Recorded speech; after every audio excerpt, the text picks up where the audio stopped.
The only thing Daniel was ever good at. Vanessa smirked, raising her champagne glass. Was wasting 6 years of my life. The entire ballroom erupted in laughter. Richard wrapped an arm around her shoulders with a smug grin, while Daniel stood silently in his faded old suit. He clenched his fist for a brief moment, then slowly relaxed it, as if the mockery no longer had the power to hurt him. He didn't argue. He offered no explanation. He simply set his wine glass down, adjusted his cuff, and calmly turned his gaze toward the grand entrance. Just then, the ballroom doors swung open. A group of senior executives, accompanied by a security team, walked in. They passed every guest without a glance before stopping directly in front of Daniel. The man leading them gave a respectful bow. "Mr. Mercer, the board is waiting for you." Vanessa froze. But who was Daniel really? Join us as the story unfolds. The only thing Daniel ever succeeded at, Vanessa said, lifting her champagne glass, was convincing me to waste 6 years of my life. The laughter came quickly. It moved across the private dining room like a match catching dry paper. First from Vanessa's sister, then from the two men beside her, then from people who barely knew Daniel but understood that laughing was the price of belonging. Daniel stood near the end of the marble table with one hand resting lightly on the back of an empty chair. Rain pressed against the tall restaurant windows behind him. Beyond the glass, Manhattan dissolved into silver streaks and blurred headlights.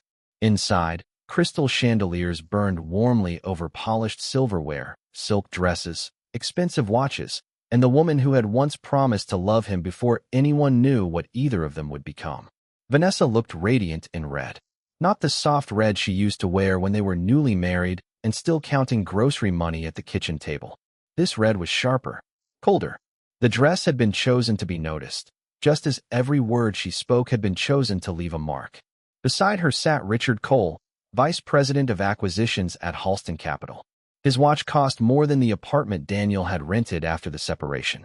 Richard leaned back and gave Daniel the slow, indulgent smile of a man watching someone lose a game he believed had already ended. Vanessa had invited Daniel to her father's retirement dinner under the excuse of keeping things civilized. The divorce papers had been filed 3 weeks earlier.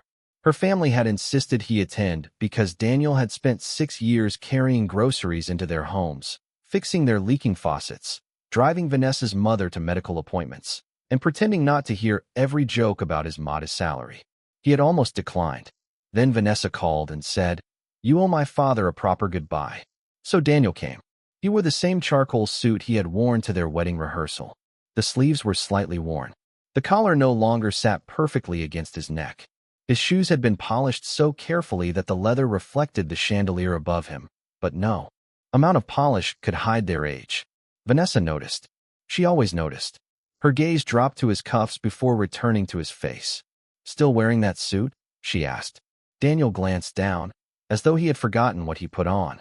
"It still fits." Another wave of laughter. Richard smiled into his glass. Vanessa's father, seated at the head of the table, shifted uncomfortably but said nothing. He had always liked Daniel, though never enough to defend him when it mattered. Vanessa crossed one elegant leg over the other. "That was always your philosophy, wasn't it?" she said. "Why reach for something better when the old thing still works?" Daniel looked at her. For a fraction of a second, the room disappeared. He saw her barefoot in their first apartment, standing on a chair because the kitchen ceiling leaked. He saw flour on her cheek, heard her laughing as they tried to make a birthday cake in an oven that shut off every 10 minutes. He remembered the winter she lost her job and slept with her head against his chest while he promised they would be okay. Back then, his steadiness had made her feel safe. Later, she would call it a lack of ambition. "Vanessa," her mother murmured. "What?" Vanessa said. "We're all adults here." Richard rested a hand near hers on the table. Not touching, almost touching, close enough for everyone to understand. Daniel noticed that too. He noticed everything. He just no longer reacted. Vanessa lifted her glass again. "To new beginnings," she said, "and to finally admitting when someone has no future." The room quieted by half a degree. Some people looked down. Others watched Daniel with the fascinated discomfort reserved for accidents that had not yet become bloody. Vanessa's eyes stayed on him. She wanted anger. She wanted him to raise his voice, to accuse her of the late-night messages, the hotel receipts, The weekends she claimed were business trips. She wanted him to become small and desperate in front of Richard so that leaving him would look justified. Daniel gave her none of it. He reached into the inside pocket of his suit and removed a plain white envelope. The divorce documents were inside. Signed. He placed them on the table beside her plate. The envelope made almost no sound against the marble, but Vanessa's smile faltered. Daniel slipped off his wedding ring. For 6 years, a thin pale line had formed beneath it. He looked at the mark for a moment, then placed the ring on top of the envelope. Vanessa stared at it. "You signed?" she asked. "You wanted freedom." Something in his voice disturbed her. There was no bitterness in it. No plea. Only exhaustion that had finally become clarity. Richard glanced between them. Vanessa recovered quickly. "I wanted a life," she said. "There's a difference." Daniel nodded once. "I hope you find one." He turned toward her father. "Thank you for the invitation, Mr. Lawson." Then he walked away. Behind him, Vanessa laughed again, too loudly this time. "Don't worry, Daniel," she called across the room. "Maybe one day you'll finally become the kind of man a woman can be proud of." His hand paused on the brass door handle. For one dangerous second, the old instinct rose inside him. The instinct to turn back, to explain, to list every sacrifice she had mistaken for weakness. The promotion he had refused because it required relocating when her mother was sick. The savings he had used to pay Vanessa's tuition when she decided to return to business school. The nights he cooked dinner after working 10 hours because she said she needed time to prepare for interviews. The business plan he kept hidden in a locked folder because every time he mentioned building something of his own, she smiled as though he were a child describing a castle in the clouds. He could have told them all of it. Instead, Daniel opened the door. Cold air moved across his face. The restaurant's noise closed behind him. Outside, the rain had intensified. It darkened his shoulders as he walked without an umbrella, past black cars and doormen and windows filled with people who looked warm. He did not know where he was going. He only knew there was nowhere left to return to. The apartment was nearly empty by midnight. Vanessa had taken the artwork, the wine glasses, the bedroom lamps, the ivory rug they once argued over because it cost too much. She had left the couch, perhaps, because it was old, and the wooden kitchen table, perhaps because its surface was scratched with the history she no longer wanted. Daniel sat at that table in the dark. The refrigerator hummed. Rain tapped the window above the sink. His phone remained face down beside a carton of cold noodles he had not touched. At 12:43 a.m., the screen lit. A message from Vanessa. "Please don't make tonight more dramatic than it was." He stared at the words. Then another message appeared. "You'll understand eventually. Love isn't enough when one person refuses to grow." Daniel turned the phone off. For the first time in 6 years, the apartment was completely silent. He lowered his head into his hands. The pain did not come like thunder. It came quietly, almost politely. It settled in his chest, behind his eyes, between his ribs. It filled the empty spaces where her voice had lived. It moved through him with the patience of winter. He sat there until the city began to pale. At 6 in the morning, Daniel stood, washed his face, made black coffee, and opened his laptop. The machine was 5 years old. One hinge was cracked. The cooling fan whined whenever he ran more than 3 programs at once. He opened a folder labeled Northstar. Inside were thousands of pages of code, forecasting models, technical diagrams, investor notes, and rejected proposals. For 4 years, Daniel had been building a logistics platform that could predict supply chain disruptions before they happened. The idea began during his work as a mid-level systems analyst at a shipping company. He had watched businesses lose millions because information moved too slowly between ports, warehouses, factories, and retailers. He believed the problem could be solved. His manager called the proposal too ambitious. Vanessa called it another hobby. "Real entrepreneurs don't work from kitchen tables," she had said once, glancing at his screen. "They have investors, offices, connections." Daniel had closed the laptop without answering. After that, he worked only when she was asleep. Now there was no one to wake. He placed his coffee beside the keyboard and began again. The first month after the divorce, Daniel slept 4 hours a night. He worked his regular job during the day and built Northstar until dawn. His apartment grew colder as winter arrived. The radiator rattled but rarely produced heat. He wore a coat while coding and kept his hands wrapped around a chipped mug between keystrokes. Vanessa's life appeared online and bright, curated fragments. A rooftop dinner with Richard. A weekend in Miami. A photograph of her hand resting on a leather car seat. A diamond bracelet around her wrist. Daniel never searched for her. The images reached him anyway. Mutual friends sent them with awkward messages. Thought you should know. Hope you're doing okay. She seems to have moved on fast. Daniel deleted each one. He did not post quotes about betrayal. He did not tell people Richard had been waiting in the margins of his marriage long before the divorce papers appeared. He did not call Vanessa in the middle of the night.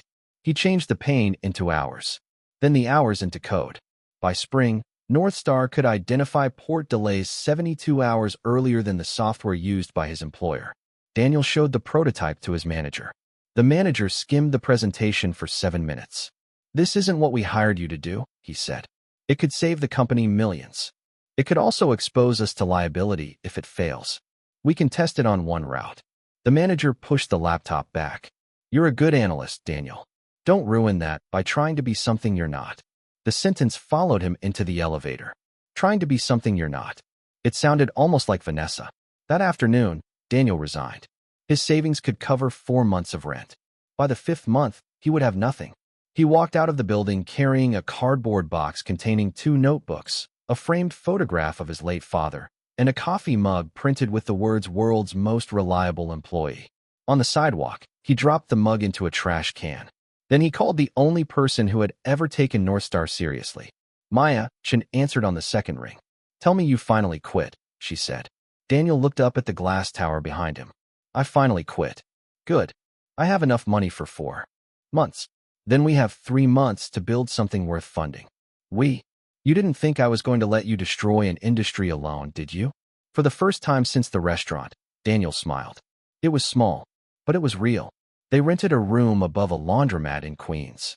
The office had no elevator, no air conditioning, and one narrow window facing a brick wall. Every 20 minutes, the floor trembled from the industrial dryers downstairs. Maya brought 2 folding desks. Daniel brought the laptop. Their first employee was a former classmate named Leo Ortiz, who agreed to work for half his normal salary in exchange for equity and unlimited coffee. Their second employee was a university student who spent her mornings in class and her nights correcting Daniel's interface design. They called 20 companies a day. 19 said no. The 20th usually asked them to send an email and never replied. Daniel learned to deliver the same pitch to board executives, suspicious managers, and receptionists trained to end conversations before they began. North Star can predict disruptions before they reach your balance sheet. Click. North Star can reduce emergency freight costs by click. We're not interested. Click. One rainy Thursday, after their 87th rejection, Leo pushed away from his desk. "We have enough money for 12 days, he said. Maya looked toward Daniel. He stood near the window, watching water slide down the glass. For a moment, the old voices returned. Vanessa in red, his manager behind the polished desk. "You'll never become the kind of man a woman can be proud of. Trying to be something you're not." Daniel turned back to the room. "We have enough money for 12 days, he said. "So we make 12 days matter." The next morning, he took a train to New Jersey and waited 6 hours in the lobby of a regional grocery distributor whose chief operating officer had ignored 17 emails. Security asked him to leave twice. Daniel stayed. At 7:10 p.m., the executive finally emerged. He was exhausted, tie loosened, phone pressed to his ear. Daniel stepped forward. "Mr. Bennett, give me 3 minutes." "I don't have 3 minutes. You have 42 refrigerated trucks arriving late tomorrow because of flooding in Pennsylvania." The executive stopped. Daniel continued. "Your current system won't alert you until after midnight. By then, the warehouse crews will already be scheduled at the wrong time, and you'll lose approximately $200,000 in spoiled inventory and overtime." The phone lowered slowly from Bennett's ear. "How do you know that?" "North Star." "What's North Star?" Daniel held out the tablet in his hand. "The reason you won't lose $200,000 tomorrow." Bennett gave him 5 minutes. Then 20. By 9 o'clock, they had a trial agreement. It was not worth much, but it was enough to keep the lights on. North Star predicted the delay to within 18 minutes. The distributor saved $214,000. Bennett introduced Daniel to 2 other companies. 2 became 6. 6 became 23. Within a year, Daniel's team moved out of the room above the laundromat and into a modest office with real chairs, wide windows, and a coffee machine that did not leak. He kept the old folding desk. It stood in the corner of his new office beneath the photograph of his father. Whenever investors asked why he had not thrown it away, Daniel said, "It remembers things I shouldn't forget." 3 years passed. Northstar expanded from regional logistics into predictive infrastructure, inventory intelligence, and global risk management. Its software warned manufacturers about factory closures, political disruptions, weather emergencies, and shortages before traditional systems registered the first signs. Companies stopped ignoring Daniel's calls. They began waiting for his. Investment firms offered him numbers he once could not imagine. He turned down most of them. He wanted control. He had spent too many years allowing other people to define the limits of his life. At 38, Daniel Mercer became the founder and chief executive of Mercer Dynamics, the fastest-growing logistics technology company in North America. Business magazines requested interviews. Television networks invited him to speak. He accepted almost none of them. He did not enjoy cameras. He did not attend celebrity events. The public knew his company's name, but very few recognized his face. One article called him the Invisible CEO. The title followed him. Daniel did not mind. Visibility had never been his goal. Freedom was. On the 6th anniversary of the night Vanessa took off her ring, Mercer Dynamics completed a funding round that valued the company at $4.8 billion. Maya entered his office carrying a bottle of champagne. Leo followed with 3 paper cups. "Classy," Daniel said. "We remember our roots," Leo replied. Maya filled the cups. To the man who turned 87 rejections into $4.8 billion. Daniel looked through the glass wall at the company they had built. Hundreds of people moved across the illuminated floors beyond his office. Engineers studied live global maps. Analysts watched data flow across screens.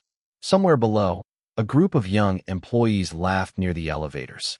He thought of the room above the laundromat, the cold apartment, the wedding ring beneath the restaurant lights. To everyone who stayed, he said. They drank. Later, when the building had quieted, Daniel remained at his desk. A thin folder waited in front of him. Halston Capital. The name on the cover belonged to Richard Cole's company. For years, Halston had been one of the most aggressive private equity firms in the city. It bought struggling businesses, cut costs, sold assets, and left behind polished press releases explaining why the destruction had been necessary. Now Halston was the one struggling. Several major investments had collapsed. Its debt had become dangerous. Regulators were circling. Investors were leaving. The firm needed capital, technology, and credibility. Mercer Dynamics could provide all 3. Daniel opened the folder. Inside was a list of Halston's senior executives. Richard Cole's name appeared near the top. Below it was another name, Vanessa Lawson Mercer. Daniel's eyes remained on the page. She had kept his surname professionally. He did not know why. Perhaps it sounded better in boardrooms. Perhaps changing it would have required explanations. Or perhaps some part of her had understood that the name she once considered ordinary would not remain ordinary forever. Maya stood in the doorway. You saw it, she said. Daniel closed the folder. When did she join Halston? 2 years ago. Director of Strategic Partnerships. And Richard? Executive Vice President now. Daniel leaned back. Maya watched him carefully. We can withdraw, she said. There are other acquisitions. No, you don't owe anyone a demonstration. This isn't one. Then what is it? Daniel looked toward the city. Across the river, thousands of windows glowed in the dark, each one holding a life no one outside could fully understand. It's a business decision, he said. Maya did not move. After a moment, Daniel added, and I'm not afraid of a room just because she's in it.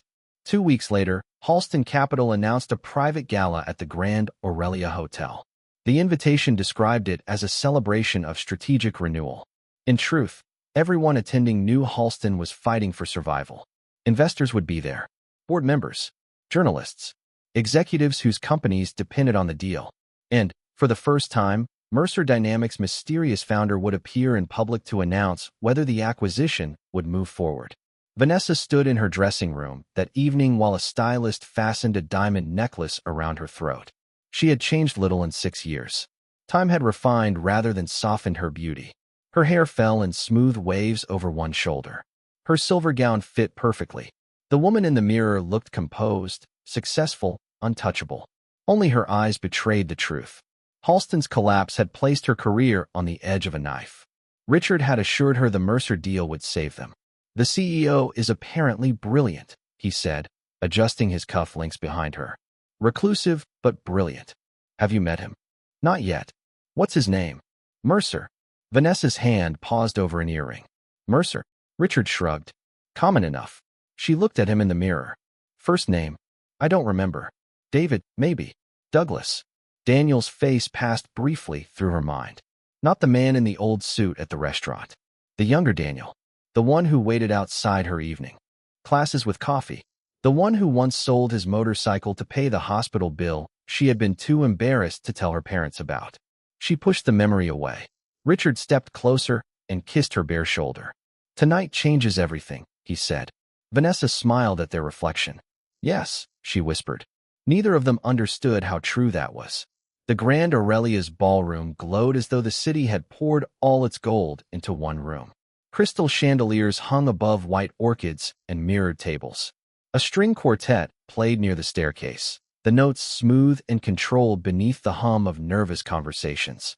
Waiters moved through the crowd with silver trays, offering champagne to people who kept checking the entrance. Vanessa arrived on Richard's arm.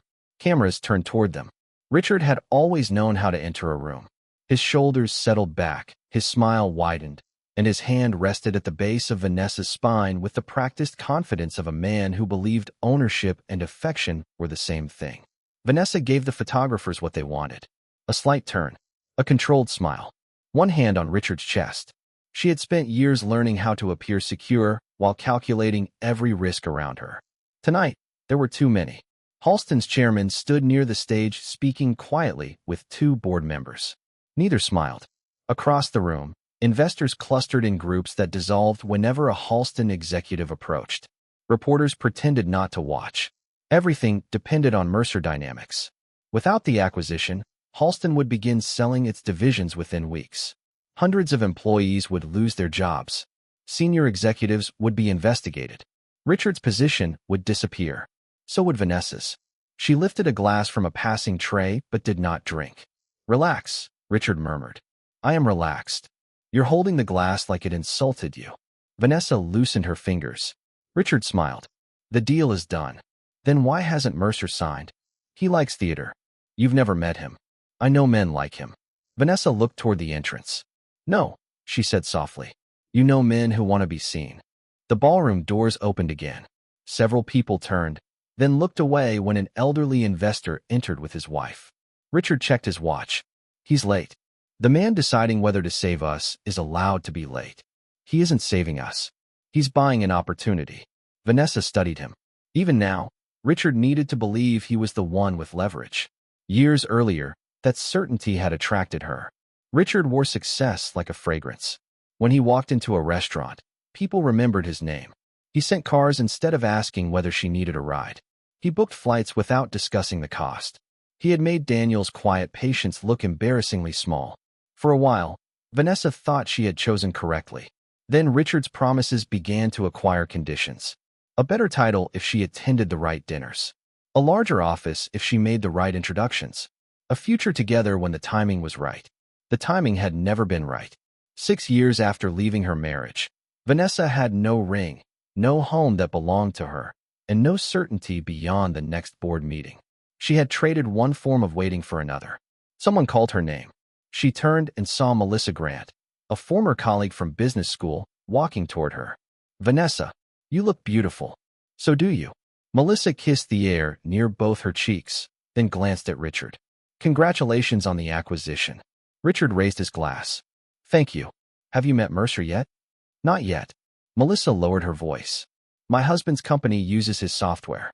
Apparently, the man is extraordinary." Richard smiled with mild amusement.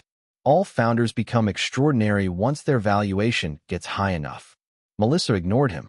"They say he built the company after losing everything." Vanessa's attention sharpened. "What do you mean?" "No one knows exactly. He never speaks about his personal life.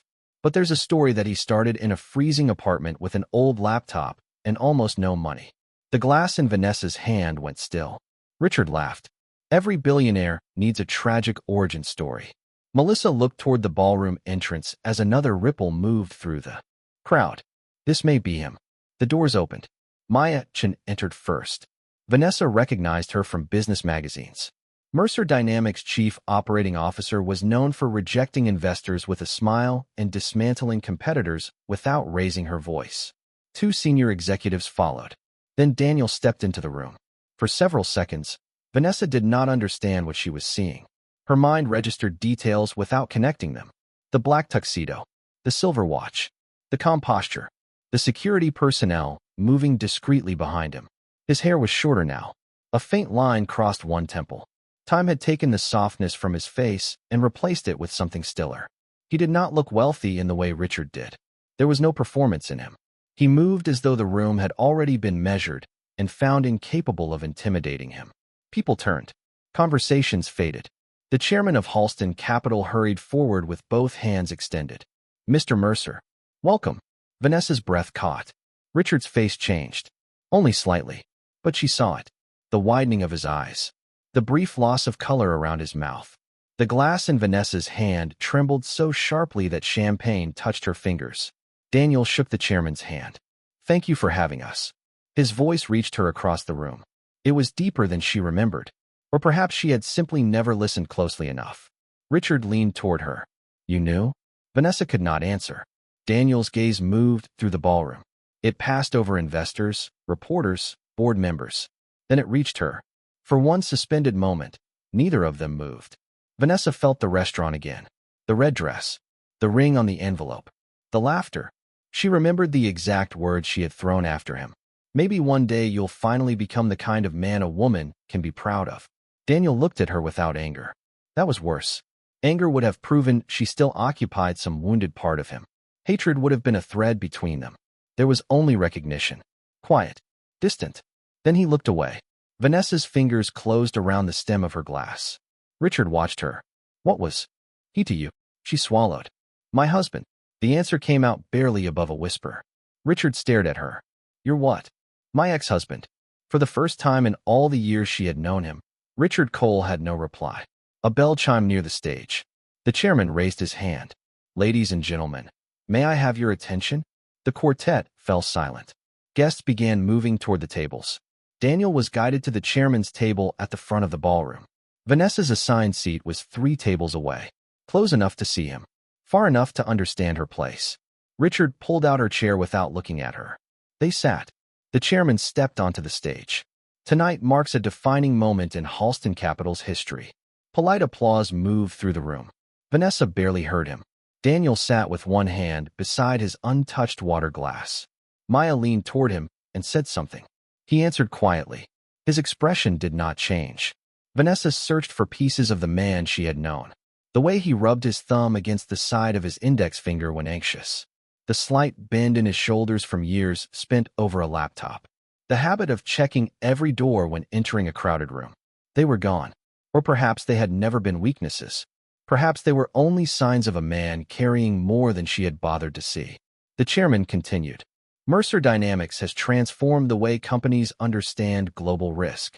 Its technology has protected supply chains, preserved jobs, and prevented billions in losses. But beyond the technology, its founder has built a company around patience, responsibility, and long-term trust. Vanessa lowered her eyes. Patience, responsibility, trust. 3 things Daniel had offered her before anyone attached a billion-dollar valuation to them.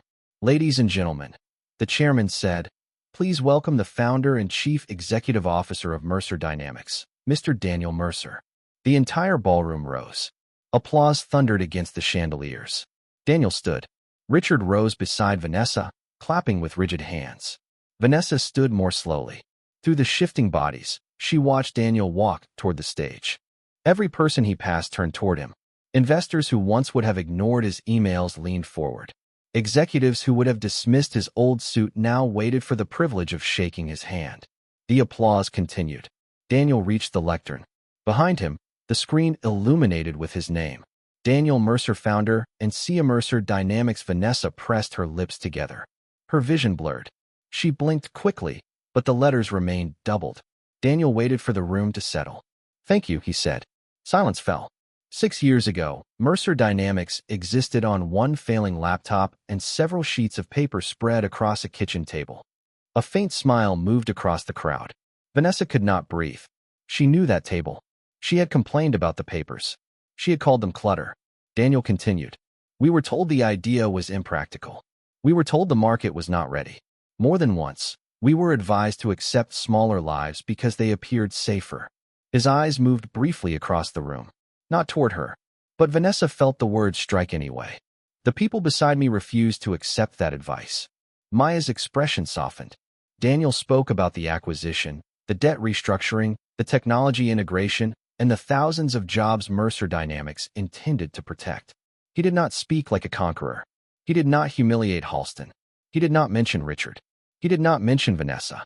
He spoke with the calm precision of a man who no longer needed applause, even while the entire room waited on every word. Then the final agreement appeared on the screen. Mercer Dynamics would acquire a controlling interest in Halston Capital. Daniel would become executive chairman. Halston's leadership would be restructured immediately. Richard's hand stopped clapping. Vanessa looked toward him. His jaw tightened. Everyone in the room understood what restructuring meant. The applause began again. Vanessa's tears came before she could stop them. One slid down her cheek. Then another. She turned her face, pretending to adjust her earring, but Melissa had already seen. Richard leaned closer. Control yourself. The words were quiet and sharp. Vanessa looked at him. For years, she had imagined that wealth made cruelty more sophisticated. Now she heard the truth. Cruelty was cruelty, whether spoken in a cheap apartment or beneath a chandelier. Daniel left the stage and was immediately surrounded. Board members, journalists, executives. Vanessa remained seated while the room moved around her. She saw the folding desk in his office, though she had never been there. She saw him drinking cold coffee while she slept. She saw the evenings he tried to tell her about North Star and the way she checked her phone before he finished. She remembered one particular night. Daniel had stood in their kitchen holding a page filled with numbers. If this works, he had said, companies could see disruptions days before they happen. Vanessa had been getting ready for a dinner with Richard and several colleagues. She had glanced at the page. You should focus on getting promoted before pretending you're going to change the world. Daniel had folded the paper. All right. She remembered the quietness of those two words. At the time, she thought she had won the conversation. Now she understood that she had closed a door. Daniel had simply learned to build without her on the other side. The dinner continued, though Vanessa tasted nothing. Richard drank too much. Each time someone approached to congratulate him, he smiled and said the restructuring would strengthen Halston. The moment they walked away, his expression hardened. By the time dessert arrived, he had received a message from the board. His office would be reviewed Monday morning. His access to several acquisition accounts had already been suspended. This is personal, he muttered. Vanessa looked at him. What? He's doing this because of you. No, you don't know that. I do. How? She looked toward Daniel. Because if this were revenge, he would be watching. Daniel was speaking with a group of young Halston employees near the stage. One woman appeared close to tears as she asked about layoffs. Daniel listened without interrupting. Then he placed a hand lightly on her shoulder and gave an answer that made her exhale with relief. He had not looked at Vanessa. Again, Richard pushed back his chair. I'm leaving. The dinner isn't over. For me, it is. He stood. Vanessa looked up at him. Are you coming? He asked. She looked at the man she had chosen because she believed success could protect her from disappointment. His eyes held no concern for the frightened employees, no gratitude for the company being saved, no tenderness for the woman beside him. Only injury. Only pride. No, she said. Richard gave a cold laugh. Of course not. He leaned down. You always know where power is. Then he left. Vanessa sat alone. The words should have offended her. Instead, they opened something she had spent years refusing to examine. She had always known where power was. She had simply never understood what power looked like. She thought it was a car waiting at the curb, a reservation made under an important name, a man who never checked the price. She had not recognized the man who stayed up through the night beside her hospital bed, the man who sacrificed quietly, the man who could have exposed her betrayal but signed the papers instead. Daniel's strength had not arrived with the company. The company had arrived because of his strength. Vanessa rose from the table. Her knees felt unsteady. Daniel was near a side corridor speaking with Maya when Vanessa approached. Maya noticed her first. Her expression became unreadable. Daniel followed her gaze. The conversation stopped. Vanessa stood several feet away. Up close, the changes in him were even more visible. Not the tuxedo, not the watch, the peace. It rested in his face. She had expected success to make him harder. Instead, it had made him whole. Daniel, she said. Maya looked at him. I'll meet you by the car. He nodded. She walked away. Vanessa and Daniel were left beneath a row of wall lamps while the celebration continued beyond the corridor. For a moment, neither spoke. Vanessa wiped beneath one eye. I didn't know. I know. His answer was gentle. That nearly broke her. Why didn't you tell me? Daniel looked toward the ballroom. I tried. No. I mean after. When the company grew. When you became. She glanced back toward the stage where his name still glowed. This. Daniel's expression did not shift. We were no longer in each other's lives. I would have wanted to know. Why? The question held no accusation. Vanessa had no answer that did not shame her. She pressed her fingers together. I was wrong. Daniel remained silent. I was cruel, she continued. I thought I was being honest, but I was cruel. I kept comparing you to people who looked successful because I was terrified of being ordinary. Her voice began to shake. I told myself you had no ambition because it was easier than admitting I had no patience. A tear slipped down her face. Daniel looked at her as he might look at rain against a window. Present. Unmoved. Vanessa stepped closer. I think about that night. So do I. Hope rose painfully in her. You do? Yes. She searched his face. Daniel continued. It was the night I stopped asking someone else for permission to believe in myself. The hope collapsed. Vanessa lowered her head. I loved you. You loved who you thought I should become. No, yes. His voice stayed calm. You loved me when my sacrifices made your life easier. But when those sacrifices made me look smaller beside men like Richard, you became ashamed of me. Vanessa covered her mouth. Daniel did not raise his voice. That made each word clearer. You didn't leave because I had no future, he said. You left because you couldn't see one. Her shoulders shook. I'm sorry. I believe you. She looked at him. Can you forgive me? I already did. For 1 second, she thought the words meant the impossible. Then she saw the distance in his eyes. Forgiveness was not an invitation. It was a closed account. Is there someone else? She asked. Daniel looked toward the ballroom doors. A woman stood there waiting for him. She was not dressed for attention. Her gown was dark blue, simple and elegant. Vanessa recognized her after a moment as Dr. Elena Park, director of a global education foundation Mercer Dynamics had funded. Elena smiled at Daniel. There was no possession in it. No calculation. Only warmth. Daniel's face changed when he saw her. Not dramatically. A slight softening around his eyes. A quiet ease. It was the expression Vanessa remembered from their earliest years, before disappointment had entered their home and learned both their names. Yes, he said. Vanessa's tears came harder. She nodded, though each movement hurt. Does she know who you were before all this? Daniel looked at Elena again. She knows who I am without it. Vanessa closed her eyes. There was nothing left to ask. No sentence that could reverse time. No apology capable of returning to the kitchen table before she laughed. When she opened her eyes, Daniel was still standing there. Not triumphant. Not cruel. That mercy made the loss complete. I hope you're happy, she whispered. I am. She nodded. Daniel turned to leave. Daniel. He stopped. Vanessa looked at his back. I really was proud of you once. He glanced over his shoulder. I know. Then he walked toward Elena. She took his hand. No announcement. No performance. Just 2 fingers closing around his as they moved through the ballroom together. Vanessa watched until the crowd concealed them. Outside, the rain had stopped. Daniel and Elena stepped through the hotel's revolving doors into the cool night. The pavement shone beneath the streetlights. Cars passed in ribbons of white and red. A black sedan waited at the curb. Before the driver could open the door, Daniel paused. Across the avenue, reflected in a dark shop window, he saw the hotel behind him. 6 years earlier, he had walked into the rain from another expensive room with nothing but a signed divorce and an idea everyone considered impossible. Now hundreds of people inside were celebrating his name. Yet the victory did not feel like standing above Vanessa. It felt like no longer standing beneath her judgment. Elena squeezed his hand. You okay? Daniel looked at her. Yes. And he was. Inside the ballroom, Vanessa stood alone near the window. Her reflection floated over the city lights. For the first time, she saw herself without the protection of excuses. She had not lost Daniel when he became rich. She had lost him when he was still wearing the old suit, when his hands were empty, when loving him required faith instead of evidence. The money had only revealed the value of what she had already thrown away. Vanessa touched the place on her finger where a ring had once rested. Then she lowered her hand. Below, Daniel entered the car beside Elena. The door closed. The sedan moved into traffic and disappeared among the lights. Vanessa cried, not because a billionaire had chosen someone else. She cried because the man she had called a loser had once chosen her, and she had been too blinded by appearances to understand what that choice was worth. Daniel did not look back.